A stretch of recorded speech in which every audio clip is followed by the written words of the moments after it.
Hey guys, RJ, Diesels and More. We're standing in our shop next to our great 71 Tornio right here. You'll see the big brakes, the Coyote motor. It's badass, guys. And part of the reason it's badass is because of late model restoration. That's why I'm wearing the shirt today. I know they do cool stuff for everybody.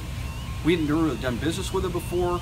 Called them up on a Monday. By Wednesday, had wheels, tires, K-member, headers, exhaust, cold air kit, Barton shifter, everything we needed to get this thing ready for Power Tour.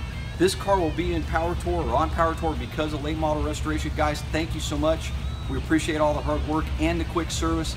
Guys, if you're a Coyote guy, Mustang guy, you're looking for those kind of parts, man, check out late model restoration. They will hook you up and take good care of you. Thanks, late model restoration. Woo! Where's the hair assistant?